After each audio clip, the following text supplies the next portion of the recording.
Bienvenidos y bienvenidas a Anatomía de un Libro. Soy Lisbeth Alvarado, jefa del Fondo Editorial Cayetano, y el día de hoy les voy a dar 5 recomendaciones de libros para entender a nuestro país.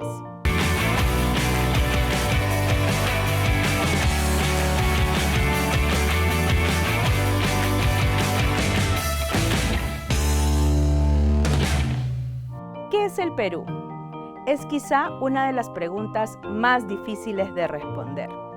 Siempre se tiende a hacer un balance, a rescatar lo bueno, a declarar lo malo que nos caracteriza como país. Pero muchas veces esto no es suficiente. ¿Podemos hablar de una nación peruana? ¿Cuál es la historia que tenemos en común? ¿La que nos han contado versus la que hemos aprendido o vivido? ¿Quiénes nos representan? En fin, ¿quiénes somos? Hay miles de preguntas que van surgiendo a lo largo del tiempo y que hoy intentaré contestar a través de mis mejores amigos, los libros. Debo decir que los 5 que voy a mencionar y de los que hablaremos son solo una pequeña muestra de la producción editorial constante que se ha producido con esta mirada, con la intención de conocer al Perú en sus diferentes facetas y a lo largo de su bicentenario de la independencia. Vamos a empezar con Historia del Tahuantinsuyo de María Roustorowski. Publicado en 1988, este libro es un clásico para entender el Tahuantinsuyo, ya que es una gran síntesis sobre el surgimiento y el apogeo del Estado Inca desde estudios de diversas disciplinas como la arqueología, la historia, la etnohistoria y la antropología, además de las propias investigaciones de la autora, quien no solo se basó en la lectura de libros, sino en los viajes que hizo por el Perú. Este libro se divide en 2 partes. La primera nos habla sobre el surgimiento y apogeo del Estado Inca, y la segunda sobre los aspectos organizativos. ¿Qué quiere decir? Primero hace un recuento de cómo fue el Cusco primitivo. Habla del mito de los hermanos Ayar, de cómo fue la expansión y desarrollo del imperio, lo que incluyó, por ejemplo, la guerra contra los chancas, las diversas conquistas y rebeliones, así como las sucesiones y correinados de los incas. Luego presenta cómo fue la composición social, los recursos como la mita, la ganadería y los modelos económicos, donde se incide en el trueque, la especialización laboral e incluso en el sistema hidráulico. María Roustorowski fue autodidacta y luego fue a la universidad como alumna libre. A partir de entonces se convirtió en una de las historiadoras e investigadoras sociales que dedicó su vida a estudiar de manera amplia y detallada a las culturas prehispánicas del Perú y el Imperio Inca. Su trabajo minucioso y apasionado la ha convertido en una de las historiadoras más influyentes en la academia y en la sociedad. Este es un texto de divulgación y es clave para quienes tienen interés en explorar esta parte de la historia del Perú. Pero su impacto no es solo local ni regional. Hay muchos estudiosos que están interesados y son de diversos países. Además, en toda su carrera llegó a publicar más de 20 libros y artículos. En palabras de la misma historiadora, este libro es la epopeya de un pueblo ágrafo que supo beneficiarse de las experiencias de remotas culturas que le precedieron en el tiempo, así como de conocimientos logrados por los habitantes de los Andes a través de milenios. Si avanzamos un poco más en la historia, llegaremos a las guerras de la independencia y desde la historia de la medicina tenemos un maravilloso libro que hemos publicado recientemente en el Fondo Editorial Cayetano. Se llama Epidemias, Medicina y Hambruna en las Guerras de la Independencia del Perú, escrito por Óscar Pamo Reina. Este libro me fascina. Está escrito de una manera muy sencilla, pero narra y aborda grandes episodios de nuestra historia, desde la investigación de gabinete histórica y además porque el autor conversa con documentos históricos a lo largo de los capítulos. No solo nos habla del hecho histórico de las guerras de la independencia, sino los detalles sociales del momento y, lo más importante, las condiciones humanas, esa historia que está detrás de lo que nos han contado siempre. Y si bien hay una vasta bibliografía en este tema, Este libro es especial pues se analiza de manera detallada y desde la mirada de un médico la manera en que se enfrentaba a una enfermedad o cómo se describían las epidemias en ese entonces, cómo se prevenían las enfermedades de los soldados durante las marchas y viajes, o cómo se atendían a los heridos en combate y cómo se padecieron las enfermedades antes de morir o sobrevivir a una guerra.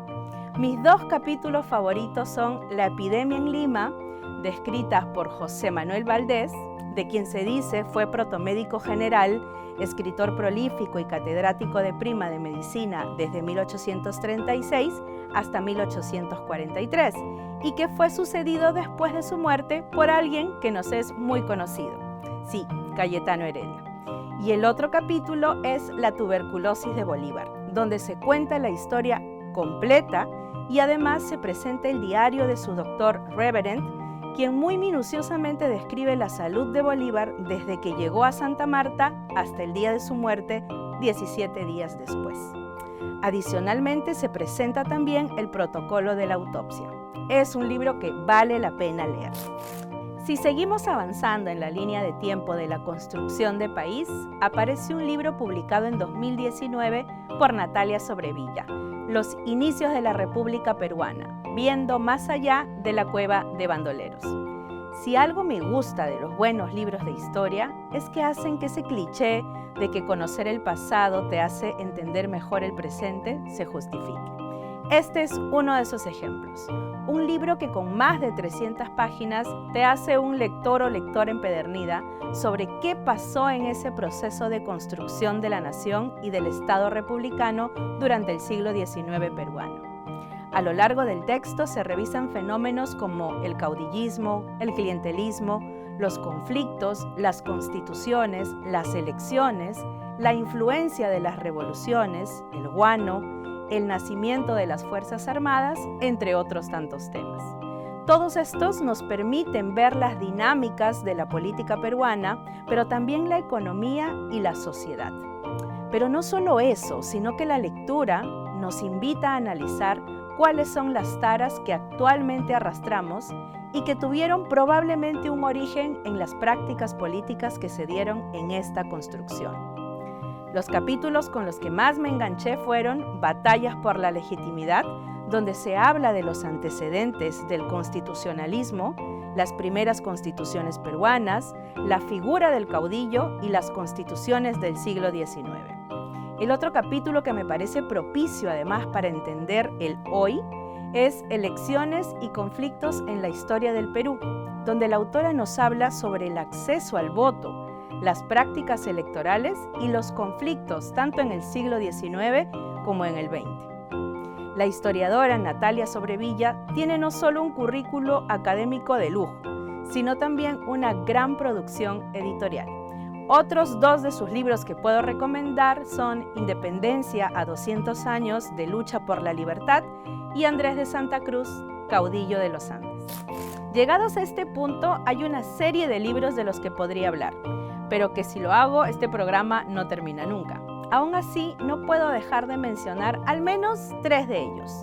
Por ejemplo, Breve Historia General del Perú, de Guillermo Lumbreras, Historia del Perú Contemporáneo, de Carlos Contreras y Marcos Cueto, y Género y Mujeres en la Historia del Perú, editado por Claudia Rosas.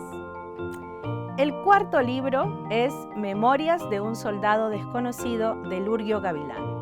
Este es un libro muy especial, conmovedor, que toca todas las fibras que puede. Está escrito desde la experiencia excepcional de vida del autor, pero no de cualquier vida, una vida que nos permite conocer parte de la historia reciente del Perú.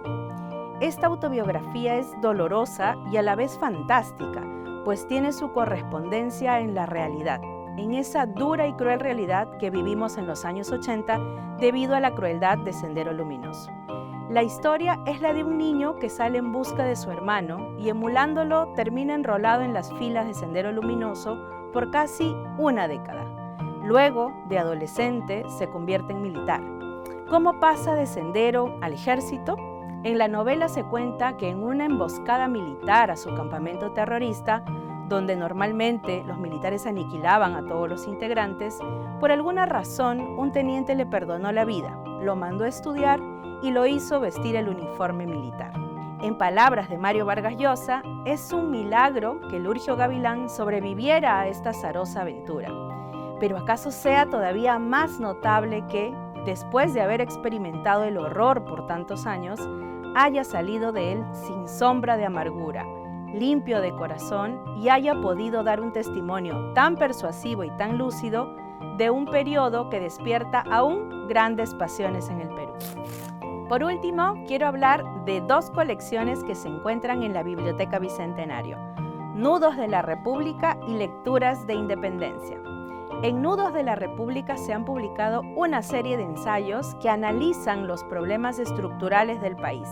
Son 16 títulos a la fecha que abarcan temáticas distintas, por ejemplo, el devenir histórico de la universidad en la República, pandemias y salud pública, el Perú y sus pueblos indígenas, diversidad y desigualdad, democracia, memoria y tradición oral, entre otros que despiertan el interés, o deberían despertarlo, de una sociedad que está en construcción y, diría yo, reconstrucción constante. Por otro lado, Lecturas de la Independencia, que es una serie donde se reúnen fuentes históricas que nos permiten acercarnos a los contextos, mentalidades e imaginarios de la sociedad peruana que vivió la independencia y también los inicios de la República.